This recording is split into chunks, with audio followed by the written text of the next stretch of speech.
Good morning class. आज हम पढ़ेंगे चैप्टर 10 में तरलों के यांत्रिक गुण में आगे का टॉपिक। ठीक है, पिछली बार हमने पढ़ा था पास्कल का नियम। ये जो पूरा चैप्टर है ये हमारा किस पे, तरल पे। ठीक है, तरल जो होता है, तरल में क्या होता है, बहने का गुण होता है।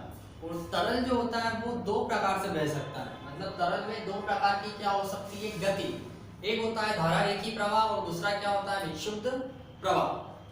ठीक है, धारा रेखी प्रवाह मतलब कि धारा के आकार में क्या होना, बहना, एक जैसा बहना या एक ही दिशा में एक ही रेखा में द्रव का बहना। मान लो जैसे कोई ये द्रव का मार्ग है। ठीक है, अब द्रव के अंदर ये ऐसी द्रव बह रहा है, एक नली है या एक इसको आप धारा कह लो या फिर कोई नली का कह लो। ठीक है, इस नली के अंदर अगर कोई द्रव बह रहा है और द्रव कैसा है, धारा रेखी बह रहा है, मतलब कि यहाँ का जो कण है वो इसी मार्ग से होते हुए यहाँ पहुंचेगा और इसी मार्ग से होते हुए यहाँ से निकलेगा। और ये जो कण बह रहा है तो इसके ठीक पीछे चलने वाला कण कुछ समय पश्चात इस मार्ग से यानी इसके जगह से होकर बहेगा। वो क्या होता है, धारा रेखी प्रवाह होता है। इस प्रवाह में, धारा रेखी प्रवाह में किसी बिंदु से गुजरने वाला जो प्रत्येक कण होता है उसका वेग, प्रत्येक कण का वेग वही रहता है जो प्रत्येक कण आगे वाले कण के पथ का क्या करता है, अनुसरण करता है, या और उसके पहले वाला जो कण है वो उस मार्ग से गुजर चुका हो।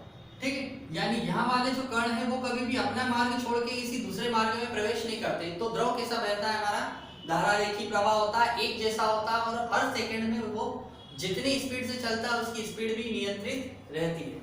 और विक्षुब्ध प्रवाह, विशुद्ध प्रवाह जो होता है वो टेढ़ा मेढ़ा हो सकता है, धारा रेखी प्रवाह बिल्कुल नहीं होता है। यानी यहाँ का कण कभी यहाँ पहुंच सकता है तो वो अगले मार्ग का अनुसरण करेगा। यानी इस प्रवाह में किसी बिंदु से गुजरने वाले कणों का वेग क्या होता है, भिन्न भिन्न होता है। कभी कण की स्पीड ज्यादा होती है तो वो यहीं चल रहा है, एक जैसी स्पीड बदल जाएगी तो कण यहाँ पहुंच जाएगा। यानी जो कण है वो एक दूसरे को क्या करते हैं, टक्कर देते रहते हैं। धारा रेखी प्रवाह, इसमें प्रवाह में जो क्रांतिक वेग के बराबर क्या होता है, उससे कम। यानी जो कण या जो द्रव है उसका जो प्रवाह होता है वो क्रांतिक वेग से या तो क्या होगा, बराबर होगा या उससे कम होता है। विशुद्ध प्रवाह, इसमें प्रवाह का वेग क्रांतिक वेग से अधिक होता है या उससे कम होता है। कणों का मार्ग कैसा होता है, सरल रेखी। इसमें कण क्या होंगे, सरल रेखा में बहते हैं, और इसमें होता है टेढ़ा मेढ़ा या जिगजैग पथ का अनुसरण करते हैं।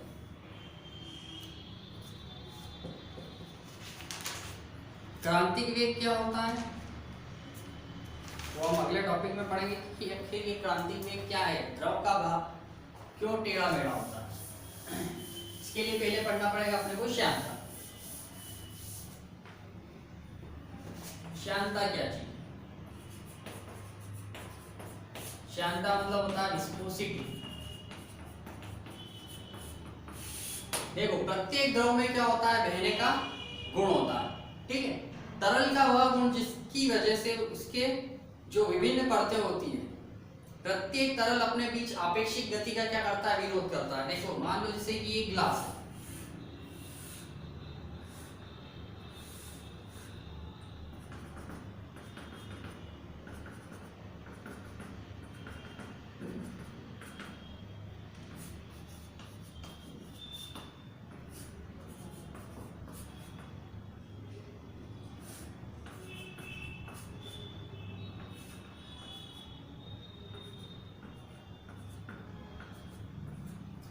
मान लो जैसे एक गिलास है, गिलास के अंदर हमने क्या भरा है, एक द्रव भरा है। द्रव जो भरा है, तो जो भी द्रव होता है वो जब किसी चीज में भरा होता है तो द्रव भी अपनी विभिन्न परतों में क्या होता है, विभक्त होता है। जो सबसे ऊपर की परत है वो सबसे ऊपर की परत हो गई, ये बीच की परत है और ये सबसे आखिरी की परत। तो जब कोई द्रव हिलता है तो उसकी परतों के बीच में क्या होती है, आपेक्षिक गति का विरोध होता है। मतलब अगर ऊपर वाली द्रव जो परत है वो इस दिशा में बह रही है तो उसके नीचे वाली परत उसके ठीक विपरीत दिशा में बहती है, यानी एक दूसरे की गति का क्या करते हैं, विरोध। तो प्रत्येक तरल जो होता है वो अपनी विभिन्न परतों के बीच आपेक्षिक गति का विरोध करता है। द्रव का यह गुण क्या कहलाता है, श्यानता कहलाता है। द्रव दो प्रकार के होते हैं, या तो तरल कैसा होगा, पतला होता है, या फिर द्रव कैसा होता है, गाढ़ा होता है। गाढ़ा द्रव होगा तो अगर हम उसको हिलाएंगे तो जल्दी रुक जाता है, पतला द्रव देर से रुकता है। तो जो जल्दी रुकेगा उसकी गाढ़ा होता है, मतलब उसकी परतें क्या होती है, जल्दी एक दूसरे को रोक लेती है। तो इसकी श्यानता क्या होगी, गाढ़े द्रव की श्यानता पतले द्रवों की श्यानता की तुलना में क्या होती है, अधिक। इसकी श्यानता क्या होगी, ज्यादा होगी, और इसकी श्यानता क्या होगी हमारी, कम होगी। ठीक है, इसकी परिभाषा है तरल का वह गुण जिसके कारण प्रत्येक तरल अपनी विभिन्न परतों के बीच आपेक्षिक गति का विरोध करता है। द्रव का यह गुण क्या कहलाता है, श्यानता कहलाता है। श्यानता की निर्भरता, श्यानता जो होता है किसी भी द्रव की जो श्यानता होती है उसकी निर्भरता, श्यानता की निर्भरता जो होती है वो तीन प्रकार से हो सकती है। एक होता है द्रव की प्रकृति पर,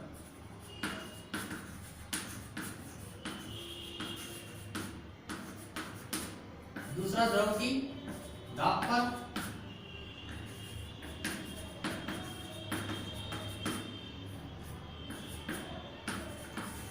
और तीसरा होता है ताप।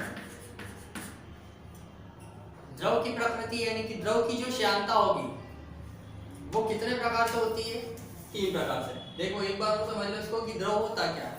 ठीक है, द्रव हर प्रकार का जो द्रव होता है उसकी विभिन्न परतों में बटा होता है। जैसे हम दो गिलास ले ले, एक गिलास में हमने पानी लिया, दूसरे में हमने शहद ले लिया, दोनों को मिला के छोड़ देते हैं तो शहद जल्दी रुक जाता है, जबकि जो पानी होता है वो थोड़ा सा समय बाद क्या होता है, हिलना डुलना बंद करता है, क्योंकि जो गाढ़ा द्रव है उसकी परतें एक दूसरे को जल्दी क्या कर देती है, रोक लेती है, और पतले द्रव की जो होती है वो उसको रोकने में क्या लगता है, थोड़ा सा समय लगता है।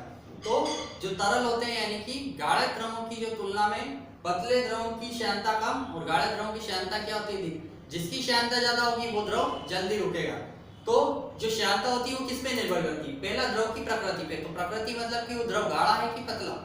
ठीक है, तो अलग अलग द्रवों की श्यानता अलग अलग होती है, यानी गाढ़े द्रवों में पतले द्रवों की तुलना में श्यानता क्या होती है, अधिक। नंबर दो, द्रव के दाब पर। अगर हम दाब बढ़ाते हैं तो क्या होता है, दाब बढ़ाने पर श्यानता बढ़ेगी कि घटेगी, तो दाब बढ़ाने पर द्रव की श्यानता क्या होती है, बढ़ जाती है। ठीक है, ठंड के दिनों में हमने देखा होगा जो खोपरे का तेल होता है वो सिर में डालेंगे कैसे जम ही जाता है, यानी कि दाब क्या हो जाता है, ठंड में बढ़ जाता है। तो बढ़ने पे क्या होता है, जो द्रव था खोपरे का तेल आपका नारियल का तेल वो क्या बन गया, जम गया, यानी क्या बन गया, वो ठोस। ठीक है, तो क्या होगी, श्यानता उसकी बढ़ेगी क्योंकि वो हिलना ही बंद हो गया। ताप पर, ताप बढ़ाने पे क्या होगा, उसको आप गर्म करोगे तो पिघल जाएगा, यानी श्यानता क्या हो रही है, घट रही है, यानी द्रव हिल रहा है। तो ताप बढ़ाने पे श्यानता क्या हो जाती है, घटती है। ठीक है,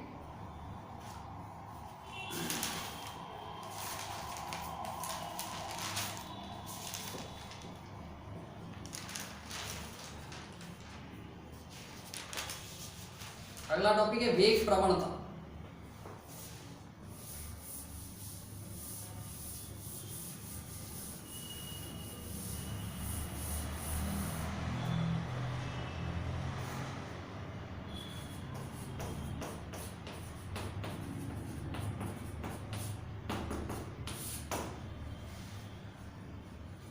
वेग प्रवणता इसको बोलते हैं वेलोसिटी ग्रेडियंट।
देखो अगला टॉपिक है हमारा वेग प्रवणता।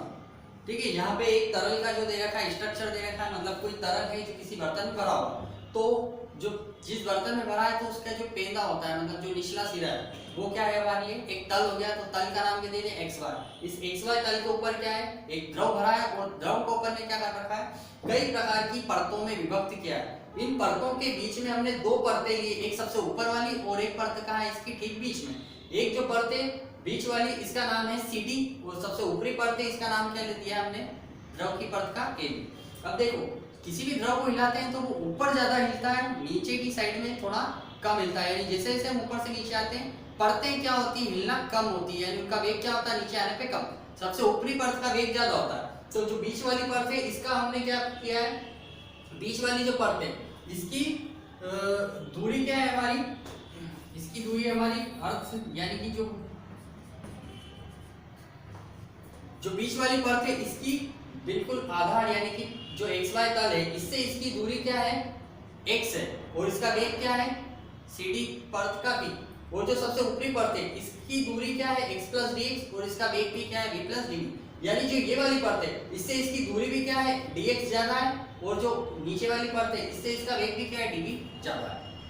ठीक है, इकाई दूरी पर स्थित तरल की दो परतों, ठीक है, ये जो तरल है इसकी बहुत सारी परतें, तो एक ये परत हो गई और एक ये परत। इकाई दूरी मतलब के 1 सेंटीमीटर हो सकता है, 1 मिलीमीटर हो सकता है, mm हो सकता है। ठीक है, तो इकाई दूरी पर स्थित तरल की दो परतों के बीच में वेग को क्या बोलते हैं, इनको हम इकाई दूरी पर स्थित वेग में परिवर्तन को हम क्या कहते हैं, वेग प्रवणता कहते हैं। ठीक है, इकाई दूरी पर स्थित तरल की दो परतों के बीच वेग में परिवर्तन की दर को वेग प्रवणता कहते हैं। माना कोई तरल है स्थित क्षैतिज तल, यानी क्षैतिज तल क्या हम क्या मान लिए XY हो गया, और इस तरल में दाएं से बाएं की ओर क्या हो रहा है, हमारा द्रव बह रहा है। और इकाई दूरी पर स्थित यानी कि जो परत हमारी AB परत है, इस AB परत की तल XY से दूरी क्या हो गई x + dx, और इसका वेग क्या होता है v + dv। और जो दूसरी परत है हमारी CD, इसका तल XY से दूरी हो गई x, और इसका वेग क्या हो गया v। इसलिए अतः वेग प्रवणता बराबर एक फॉर्मूला बन जाएगा यहाँ पे, वेग प्रवणता बराबर हो जाएगा ऊपर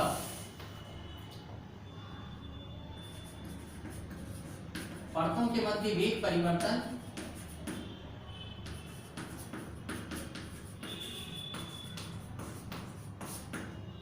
बटे में दोनों परतों के बीच की दूरी का अंतर,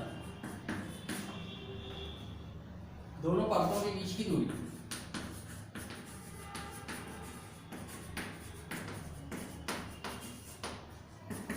ऊपर परिवर्तन आ गया मतलब डिफरेंस, तो वेग में डिफरेंस, ज्यादा में से किसको घटाएंगे कम को, तो v + dv माइनस क्या हो गया v, v + dv minus v, और नीचे दूरी घट जाएगी तो x + dx में से दूरी क्या घट जाएगी, x घट जाएगी, x + dx minus x, v से v कैंसिल, x से x कैंसिल। तो वेग प्रवणता का फार्मूला आ गया आपके पास dv/dx। इसके लिए वेग के लिए क्या होता है मीटर/सेकंड, और नीचे दूरी के लिए सेकंड, तो क्या आ जाएगा मीटर/सेकंड²। ये इसका मात्रक होगा, वैसे यहाँ पे जरूरत नहीं मात्रक की।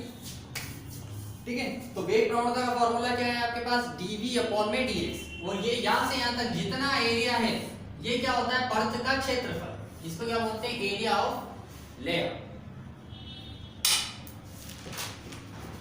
एक क्वेश्चन और है यहाँ पे, मान लीजिए रेनॉल्ड संख्या क्या, श्यानता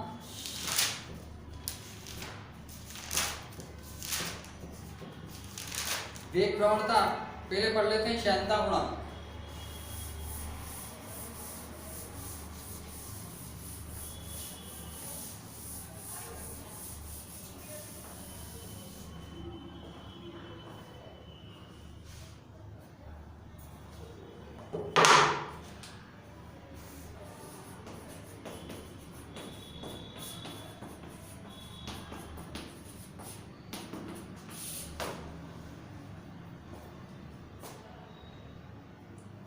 श्यानता गुणांक कोएफिशिएंट ऑफ विस्कोसिटी।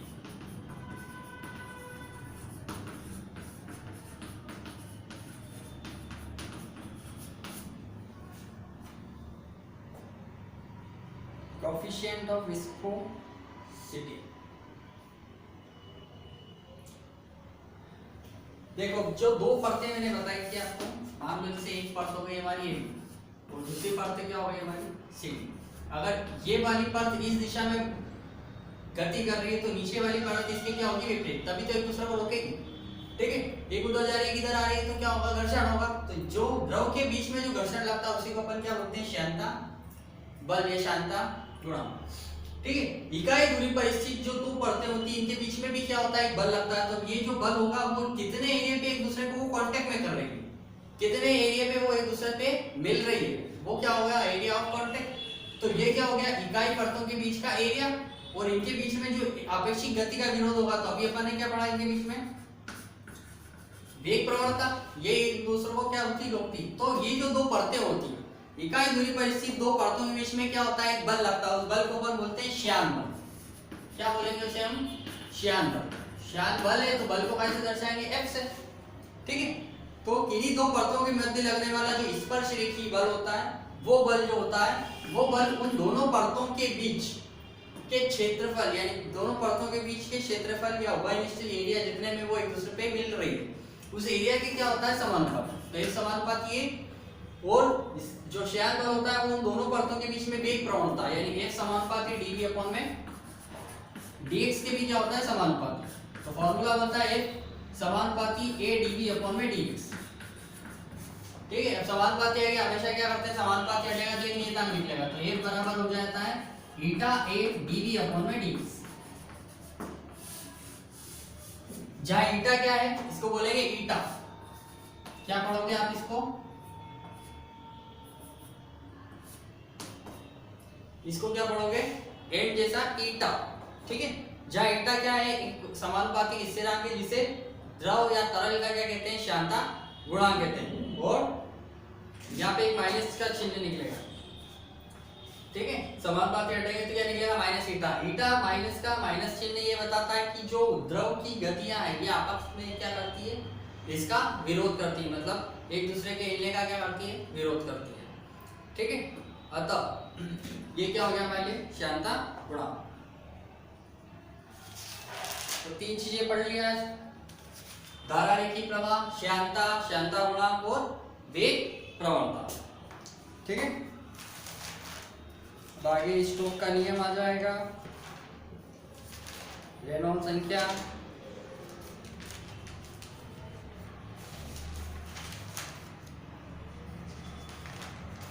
और आर्गोमेटिक का सिद्धांत।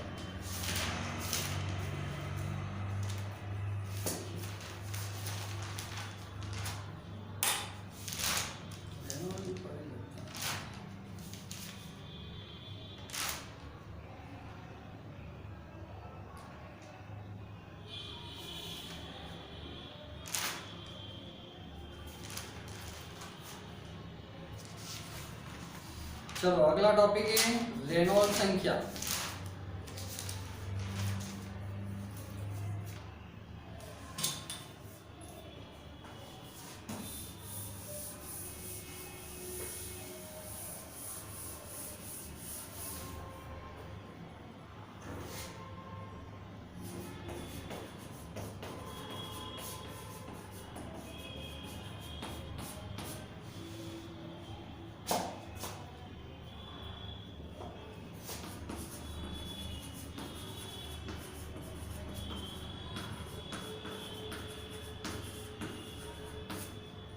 रेनॉल्ड नंबर, एक साइंटिस्ट था नॉर्मन रेनॉल्ड, ऑसबॉर्न रेनॉल्ड। ठीक है। जिसने प्रयोग के आधार पे ये निष्कर्ष निकाला था कि जब कोई द्रव किसी नली में धारा रेखी प्रवाह में बहता है तो उसका क्रांतिक वेग, अब ये क्रांतिक वेग vc क्या होता है, देखो एक वेलोसिटी का क्रिटिकल पॉइंट होता है। ठीक है। मतलब वेलोसिटी जैसे कोई वेग, मान लो कोई द्रव बह रहा है, उसका जो एक वेग होता है तो उसकी क्या एक लिमिट दर्शा रखी, मतलब ये एक लिमिट है, तो उसको अपन क्या बोलते हैं, क्रांतिक वेग। मतलब इससे ज्यादा अगर द्रव की स्पीड हुई, मान लो जैसे कि इसकी स्पीड दे देता हूं मैं 45,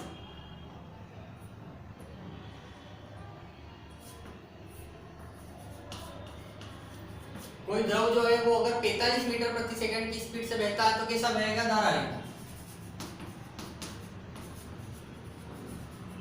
मतलब इस स्पीड से बहे या फिर इससे कम में बहे, मान लो 40 पे बह रहा है तो भी धारा रेखी, 41 पे तो भी धारा रेखी, और 45 पे तो भी धारा रेखी। लेकिन जब 45 से ज्यादा होगा, 47 मीटर पर सेकंड, तो वो प्रवाह कैसा हो जाएगा, विक्षुब्ध प्रवाह।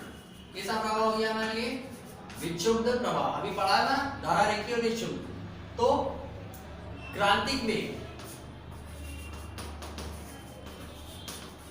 तो क्रांतिक वेग एक ऐसा वेग होता है जिससे कम होने पे या इसके बराबर होने पे द्रव धारा रेखी ही बहेगा, और जब इससे ज्यादा हो गया तो द्रव विक्षुब्ध बहेगा, उसको अपन बोलेंगे क्रांतिक वेग। ठीक है। तो ऑसबर्न रेनॉल्ड जो था उसने प्रयोगों के आधार पे ये निष्कर्ष निकाला कि किसी भी द्रव का जो क्रांतिक वेग vc होता है, जो क्रांतिक वेग vc होता है वो नंबर 1 द्रव के श्यानता गुणांक के क्या होता है समानुपाती, तो vc समानुपाती द्रव का श्यानता गुणांक eta।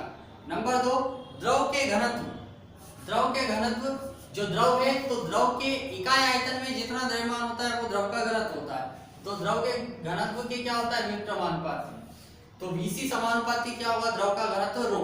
क्या पढ़ोगे इसको आप, इसको बोलते हैं रो, इसको बोलते हैं ईटा। नंबर 3 जिस भी नली में बह रहा उस नली के व्यास के डी के क्या होता है व्युत्क्रमानुपाती। ठीक है, मान लो जैसे ये नली है, इस नली में द्रव बह रहा तो जो द्रव बह रहा है उस द्रव का जो वेग होता है vc वो द्रव के श्यानता गुणांक के समानुपाती ईटा के द्रव के घनत्व के रो के व्युत्क्रमानुपाती, और ये जो नली है इस नली का जो व्यास है मुंह आगे का उसके व्यास के भी क्या होता है व्युत्क्रमानुपाती, तीनों को मिलाएंगे तो क्या होगा vc समानुपाती ईटा अपॉन में रो डी। ठीक है, समानुपाती हटाएंगे तो क्या निकलेगा नियतांक vc बराबर k ईटा अपॉन में रो डी। ठीक है, अब यहाँ से k की वैल्यू निकाल लो, k इज इक्वल टू हो जाएगा vc रो d अपॉन में क्या है ईटा, जहाँ k क्या है, जहाँ k एक अनुपातिक नियतांक है जिसका मान द्रव, जिसे हम क्या कहते हैं रेनॉल्ड संख्या, क्या बोलेंगे इसको रेनॉल्ड संख्या। अब रेनॉल्ड संख्या का महत्व, ठीक है, प्रयोग के आधार पे k की कुछ वैल्यू निकाली गई। k की वैल्यू देखिए 3 टाइप की, 2000, 2000 से 3000 और 3000 से ऊपर।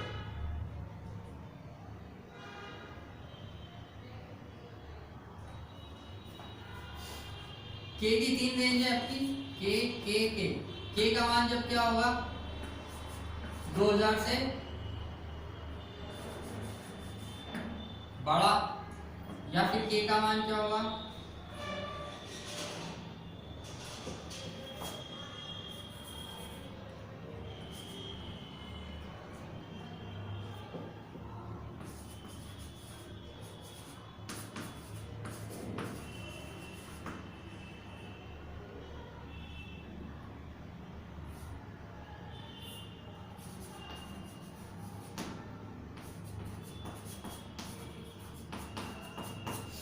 देखो, जो क्रांतिक वेग vc होता है आपका, यानी जो रेनॉल्ड संख्या है, रेनॉल्ड संख्या का मान अगर 2000 से क्या है कम, तो द्रव आपका कैसा बहेगा धारा रेखी। अगर k का मान 2000 से 3000 के बीच में होता है तो द्रव या तो विक्षुब्ध होता है या फिर धारा रेखी, मतलब बदलता रहता है, अस्थायी रूप लेता है। और अगर द्रव 3000 से ऊपर में बह रहा है यानी उसका क्रांतिक वेग vc ज्यादा है, तो रेनॉल्ड नंबर अगर 3000 से ज्यादा आता है तो द्रव निश्चित रूप से क्या बहेगा आपका विक्षुब्ध प्रवाह बहेगा, मतलब टेढ़ा मेढ़ा ही बहेगा, किसी भी दिशा में बह सकता है।